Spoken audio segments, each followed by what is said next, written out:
Hello welcome back. ഇന്ന് നമ്മൾ discuss ചെയ്യാൻ പോകുന്നത് കാലിക്കറ്റ് യൂണിവേഴ്സിറ്റിയുടെ കീഴിൽ first semester MA English and literature സ്റ്റുഡൻസിൻ്റെ ഇന്ത്യൻ ലിറ്ററേച്ചർ ഇൻ ഇംഗ്ലീഷ് എന്ന പേപ്പറിൽ നിന്ന് the ambiguous fate of Gieve Patel he being neither Muslim nor Hindu in India എന്ന പോയമാണ്. ഇതിൻ്റെ ലൈൻ ബൈ ലൈൻ എക്സ്പ്ലനേഷനാണ് ഇന്ന് ഡിസ്കസ് ചെയ്യാൻ പോകുന്നത്.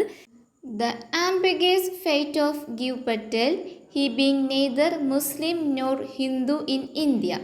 ഞാനിപ്പോൾ വായിച്ചത് നമുക്കിനി പഠിക്കാനുള്ള പോയമിൻ്റെ ജസ്റ്റ് ടൈറ്റിൽ മാത്രമാണ്. അപ്പോൾ ഈ പോയം എത്രത്തോളം ഉണ്ടാകും അല്ലേ? ഇല്ലാട്ടോ, വളരെ കുഞ്ഞു പോയമാണ് ഇന്ന് നമുക്ക് നോക്കാനുള്ളത്. Written by Gieve Patel. ഗീവ് പറ്റേൽ അദ്ദേഹം ഒരു ഇന്ത്യൻ റൈറ്ററാണ്, പാഴ്സി കമ്മ്യൂണിറ്റിയിൽ പെടുന്ന ഒരു വ്യക്തിയാണ്. ഈ ഒരു പോയം പറയുന്നത് നമ്മുടെ ഇന്ത്യക്ക് സ്വാതന്ത്ര്യം ലഭിച്ച സമയത്ത് പാർട്ടീഷൻ്റെ ടൈമിലൊക്കെ ആയിട്ട് ഹിന്ദുസും മുസ്ലിംസും തമ്മിൽ വളരെ വർഗീയ കലാപം ഉണ്ടായിട്ടുണ്ടായിരുന്നു.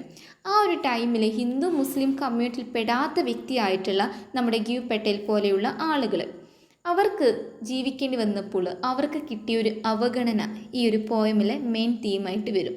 അതുപോലെ ഇന്ത്യയിലെ അന്നത്തെ വർഗീയ ഭ്രാന്തിനെ അടിച്ച് ആക്ഷേപിക്കുകയും ചെയ്യുന്നുണ്ട് ഈ ഒരു പോയമിൽ.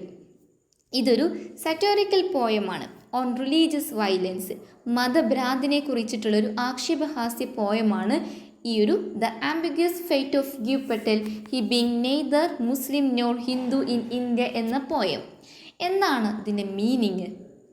ഗീവ് പട്ടേലിൻ്റെ അവ്യക്തമായിട്ടുള്ള വിധി, അദ്ദേഹം ഹിന്ദു അല്ലാതിരുന്നിട്ട് മുസ്ലിം അല്ലാതിരുന്നിട്ട് ഉണ്ടായ അദ്ദേഹത്തിൻ്റെ ഒരു ആംബിഗ്യൂസ് ഫെയ്റ്റ് ആണ് ഈ ഒരു പോയമിൽ കൂടി പറയുന്നത്. അന്ന് അദ്ദേഹത്തിന് കിട്ടിയ ഒരു അവഗണന. ഇനി നമുക്ക് ലൈൻ ബൈ ലൈൻ എക്സ്പ്ലനേഷൻ നോക്കാം. To be no part of this hate is deprivation. Never could I claim a circumcised butcher mangled a child out of my arms. Never rave at the milk bibbing grass guzzling hypocrite who pulled off my mother's voluminous robes and sliced away at her dugs. എന്താണ് ഇവിടെ പറയുന്നത്? To be no part of this hate is deprivation. രണ്ട് കൂട്ടരിലും പെടാതെ ഒറ്റപ്പെട്ട് നിൽക്കുന്ന അവസ്ഥ, രണ്ട് കൂട്ടരിലും പെടാതെ ഈ വിദ്വേഷത്തിൻ്റെ ഭാഗമാകാതെ ഇരിക്കുക എന്ന് പറയുന്നത് ഈസ് ഡിപ്രിവേഷൻ. അതൊരു നഷ്ടമാണ്. ആരാണ് ഈ രണ്ട് കൂട്ടർ? അതെ, ഒന്നെങ്കിൽ മുസ്ലിം അല്ലെങ്കിൽ ഹിന്ദു. അത് മാത്രമായിരുന്നു നമുക്കിടെ ഇന്ത്യയുടെ അന്നത്തെ നിലനിൽപ്പ് എന്ന് പറയുന്നത്. അല്ലാത്തവർക്ക് എന്തില്ല, ഐഡൻറ്റിറ്റി ഇല്ലാത്തൊരു സമയമായിരുന്നു അന്ന്.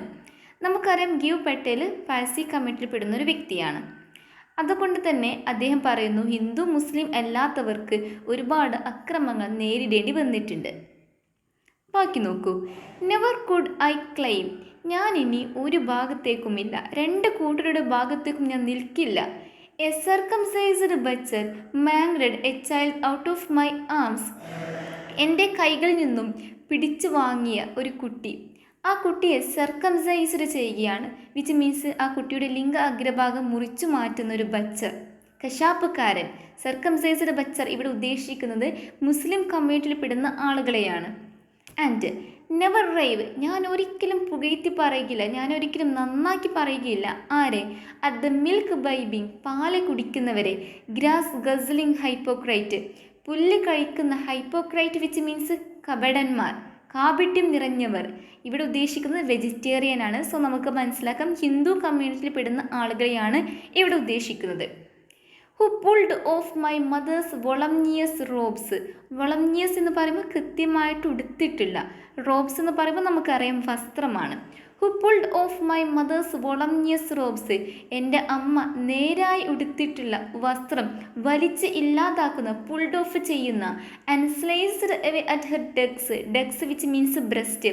അവളുടെ ബ്രസ്റ്റിനെ സ്ലൈസ്ഡ് എവേ മുറിച്ച് മാറ്റുന്ന കാപട്യന്മാർ, അവരുടെ കൂടെയും ഞാൻ പോവുകയില്ല. ഇവിടെ ഉദ്ദേശിക്കുന്നത് സ്ത്രീകളെ പീഡിപ്പിക്കുന്നു എന്നുള്ളതാണ്.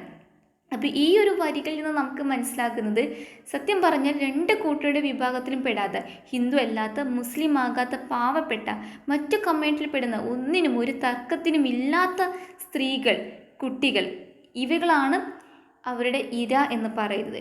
ഇവരെയാണ് എല്ലായ്പ്പോഴും അവർ ഉപദ്രവിക്കുന്നത്. എന്നാൽ ഇവർ എന്തിനെങ്കിലും ഉണ്ടോ? ഇല്ല.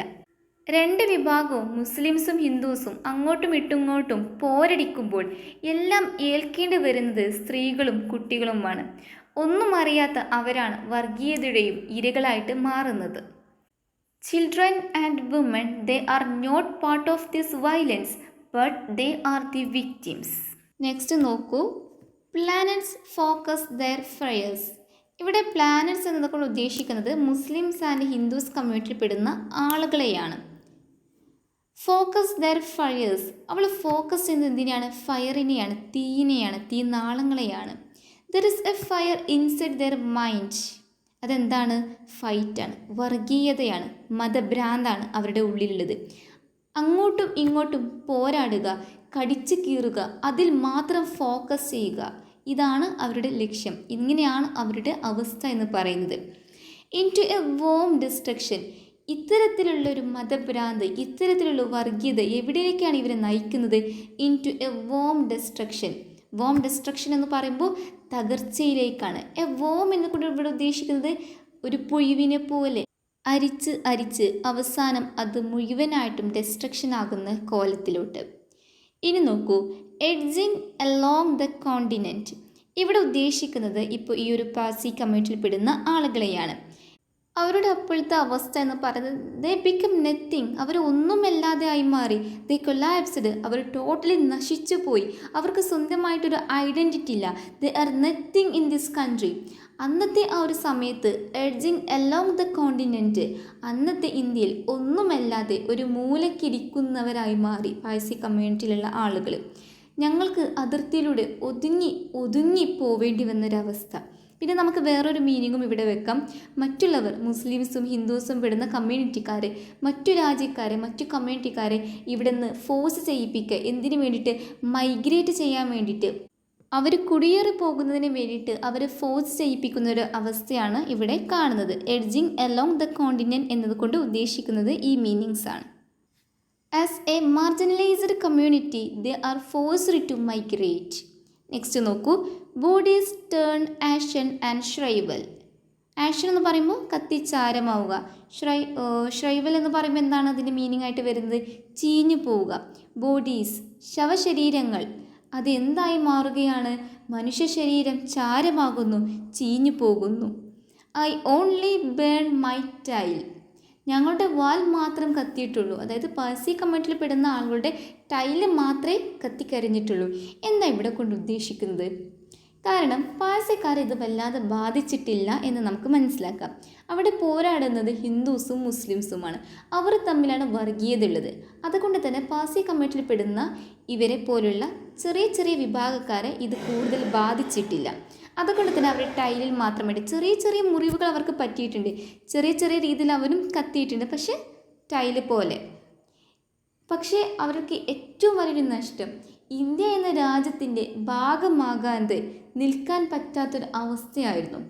ഇന്ത്യ എന്ന രാജ്യത്തിൻ്റെ ഭാഗമായിട്ട് നിൽക്കാൻ പറ്റാത്തൊരു അവസ്ഥയാണ് ഈ ഒരു വർഗീയ കലാപങ്ങൾ കൊണ്ട് പാവപ്പെട്ട ഇത്തരത്തിലുള്ള മാർജിനലൈസ്ഡ് ആയിട്ടുള്ള കമ്മ്യൂണിറ്റിക്കാർക്ക് നേരിടേണ്ടി വന്നിട്ടുള്ളത്. ഈ ഒരു പോയമിൻ്റെ തീമായിട്ട് വരുന്നത് ഇന്ത്യ സൂൺ ആഫ്റ്റർ ഇൻഡിപെൻഡൻസ്. സ്വാതന്ത്ര്യത്തിന് ശേഷം ഇന്ത്യ എത്തിപ്പെട്ടത് എവിടേക്കാണ്? ഇത്തരത്തിലുള്ള മുസ്ലിംസും ഹിന്ദുസും തമ്മിലുള്ള വർഗീയ കലാപങ്ങൾക്ക്, മതഭ്രാന്തിലേക്കാണ് അവർ എത്തിപ്പെട്ടിട്ടുള്ളത്. അതൊരു തീമാണ്. പിന്നെ അനിമലിസ്റ്റിക് ആറ്റിറ്റ്യൂഡ് ഓഫ് ഹ്യൂമൻ ബീങ്സ്, അതും ഒരു തീമായിട്ട് വരുന്നുണ്ട്. നമ്മുടെ വീഡിയോ ഇഷ്ടപ്പെട്ടിട്ടുണ്ടെങ്കിൽ ലൈക്ക് ചെയ്യാനും നിങ്ങളുടെ ഫ്രണ്ട്സിന് ഷെയർ ചെയ്യാനും മറക്കരുത്. എന്തെങ്കിലും സജഷൻ ഉണ്ടെങ്കിൽ കമൻറ്റിൽ അറിയിക്കുക. Finally don't forget to subscribe. Thanks for watching.